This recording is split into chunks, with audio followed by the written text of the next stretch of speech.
السلام عليكم ورحمة الله وبركاته. وعليكم السلام ورحمة الله وبركاته. تفضل. حالة سيدنا. الحمد لله. بارك الله في حضرتك ونفع بك ورفع قدرك. وفيك وحفظك ربي. الله يسلمك. عندي استفسارين الله يسلمك. تفضل. بالنسبة لحكم الصيام ليلة نصف من شعبان ده لم يرد عن النبي أنه كان يصومها، إلا أنها من الثلاثة البيض لمن اعتاد صيام الثلاثة البيض. الثلاث الليالي القمرية. نعم. أيوة تمام. بس الليلة يعني يوم 15 بس ده مش يعني تخصيص يوم 15 بالصيام لم يرد عن النبي عليه الصلاة والسلام، وليست هناك أي فضيلة فيه.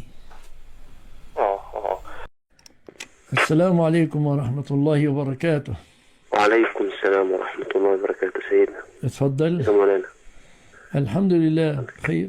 سيدنا حكم يعني واحد مثلا سيدنا لو النهارده ليلة النصف لو تخصيص أي عبادة أو قيام ليل. نعم. يعني لو ماذا عذرا في ليلة النصف من شعبان لو واحد مثلا أقام الليلة دي مثلا لأن ربنا بيغفر الذنوب، أو مثلا ربنا بيغفر للمؤمنين كلهم ما عدا المشاحن أو المشرك، هل دي فيها حاجة؟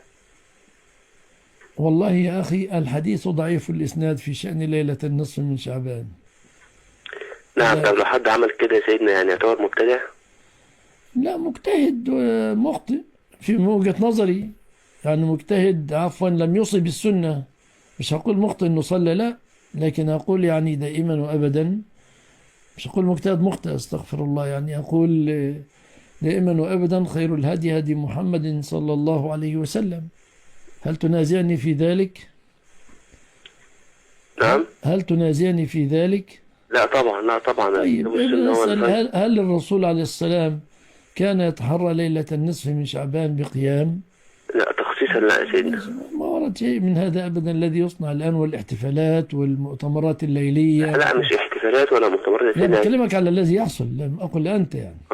نعم. في ناس من أهل الفضل يا سيدنا يعني ذكروا عن شيخ الإسلام ابن تيمية والإمام الشافعي والناس دي علماء، يعني إن هو قالوا إن أهل الشام كانوا بيخصصوا حاجة زي كده. طب ليه أنت ما ترتقيش إلى رسول الله وأصحابه صلى الله عليه وسلم؟ يعني لماذا تأتي في المتأخرين ولا ترتقي إلى منزلة رسول الله وأصحاب رسول الله والتابعين؟ قد قال الرسول خير الناس قرني ثم الذين يلونهم ثم الذين يلونهم. صلى الله عليه وسلم. تمام يا سيدنا. السلام. السلام عليكم. السلام عليكم. عليكم السلام ورحمة الله وبركاته. من فضلك يا شيخ مصطفى كنت عايز أسأل عن حديث ليلة النصف من شعبان، إن ربنا بيغفر لجميع خلقه. كل الأحاديث التي وردت فيها ضعيفة. عفوا. كل الأحاديث التي وردت فيها ضعيفة. كل الأحاديث اللي يغفر الله إلا مشرك أو مشاحن كلها ضعيفة. كل الأحاديث التي وردت في فضل ليلة النصف من شعبان فيها سندها ضعف. تمام. لكن مفيش حاجة بتقول إن المشاحن لا يغفر له أو أي حاجة في مواضيع تانية. لا، في يوم الاثنين والخميس، يوم الاثنين.